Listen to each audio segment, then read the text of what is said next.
Bumper voting होती है बिहार में पहले चरण के मतदान में। क्या लगता है ये एनडीए के लिए कहीं खतरा है? ये सिर्फ एनडीए के लिए खतरा ही नहीं है, बल्कि ये तेजस्वी सरकार आने की पूरी गारंटी है। 1967 में जब 5% ज्यादा मतदान हुआ, सरकार बदल गई। 1980 में यही हुआ, 5% से ज्यादा मतदान हुआ, सरकार बदल गई, कांग्रेस की सरकार आ गई। इस बार न सिर्फ बिहार में सरकार बदलने वाली है, बल्कि बिहार की पूरी सियासत ही इस बार बदल जाएगी। नमस्कार, आप देख रहे हैं खबर चौक और मैं हूं अमन सिंह वत्स आपके साथ। बिहार में चुनाव हो रहे हैं, ऐसे में पहले चरण में बम्पर वोटिंग देखने को मिली है, जिसके बाद तेजस्वी यादव का वीडियो निकल के सामने आता है कि वो धन्यवाद ज्ञापित करते हुए दिखाई देते हैं।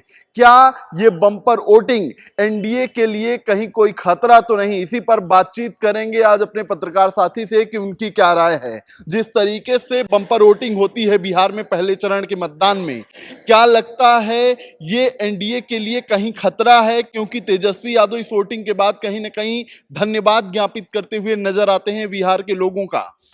देखिए, बिहार में इस बार 121 सीटों पे जिस तरीके से मतदान हुआ है, जिसमें लगभग ये मान के चलते हैं 65%, हालांकि आंकड़े जो हैं वो 64.66% हैं, मैं मान के चलता हूं कि 65% लगभग मतदान हुआ है। तो 65% मतदान होना 121 सीटों पर पहले फेज में, ये सिर्फ एनडीए के लिए खतरा ही नहीं है, बल्कि ये तेजस्वी सरकार आने की पूरी गारंटी है। और ये मैं क्यों कह रहा हूं, इसके पीछे एक तथ्य है, इसके पीछे आंकड़े हैं। और बिहार की राजनीति, बिहार की सियासत को अगर आप देखें तो ये आंकड़े एकदम सटीक बैठते हैं और इस बात की पुष्टि करते हैं कि इस बार न सिर्फ बिहार में सरकार बदलने वाली है, बल्कि बिहार की पूरी सियासत ही इस बार बदल जाएगी। क्यों मैं कह रहा हूं? 1967, 1969, 1980, 1990 और 2005, ये 5 साल वो साल हैं जब बिहार में वोटिंग का प्रतिशत 5 से ज्यादा रहा है। जैसे कि अभी 2020 के विधानसभा चुनाव की अगर बात करें तो लगभग 55 से 56% मतदान हुआ था। हालांकि तब वो 3 फेज में मतदान हुआ था और इस बार 2 फेज में मतदान हुआ है। तो पिछले विधानसभा के चुनाव से देखा जाए तो 10% ज्यादा मतदान हुआ है, लेकिन चूंकि पिछले में 3 फेज में मतदान हुआ, इस बार 2 में हुआ, तो हम ये मान के चलते हैं कि 7 से 8% या 5% से ऊपर का मतदान बढ़ा है। बिहार की राजनीति में, बिहार की सियासत में जब 5% से ज्यादा वोटिंग हुई है, तब उस राज्य की सरकार बदल गई है। 1967 में जब 5% ज्यादा मतदान हुआ, सरकार बदल गई। 1969 में जब 5% से ज्यादा मतदान हुआ, अस्थिर सरकार आई। 1980 में यही हुआ, 5% से ज्यादा मतदान हुआ, सरकार बदल गई, कांग्रेस की सरकार आ गई। और उसके बाद 1990 और 2005 में जिस तरीके से मतदान हुआ, ये वो साल थे जब 5% से ज्यादा मतदान हुआ और सरकार तुरंत बदल गई।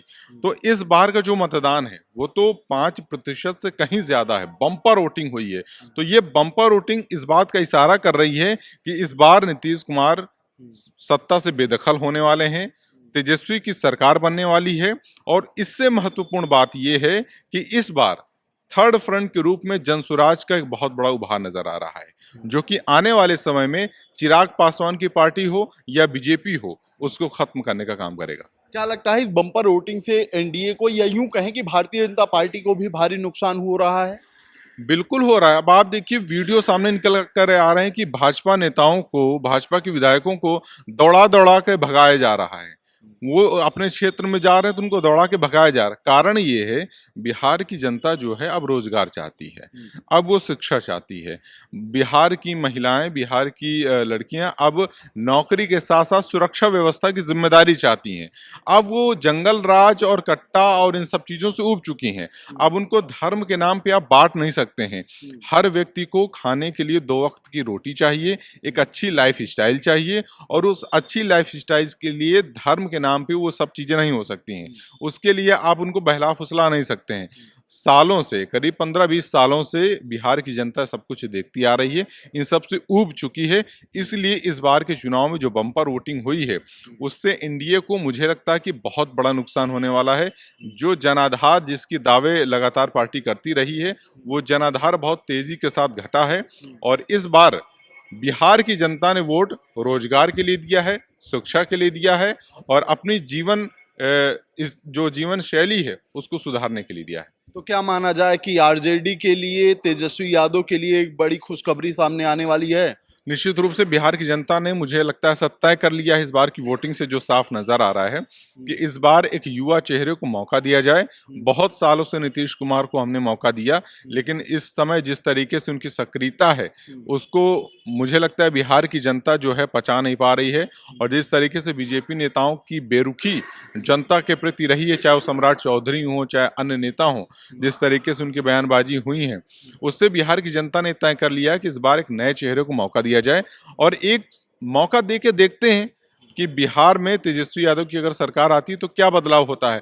अगर ये 5 साल बिहार के लिए बदलाव के साबित होते हैं तो बिहार के लिए बहुत अच्छा होगा। और अगर ये 5 साल कहीं ना कहीं नहीं काम कर पाते हैं अच्छा, तो निश्चित रूप से अगले 5 साल बाद फिर विधानसभा चुनाव है, बिहार की जनता फिर उस पर वोट करेगी। ठीक है, तो जिस तरीके से हमारे साथी ने आंकड़े पेश किए कि जब जब इस तरीके से मतदान हुए हैं तो कहीं ना कहीं बिहार में बदलाव देखने को मिला है। और उन्होंने बताया कि किस तरीके से ये जो वोट प्रतिशत बढ़ा है, जो मतदान प्रतिशत देखने को मिला है बिहार में, इससे कहीं ना कहीं एनडीए को नुकसान होता नजर आ रहा है। फिलहाल नतीजे क्या आते हैं, इंतजार आप सबके साथ हमें भी है।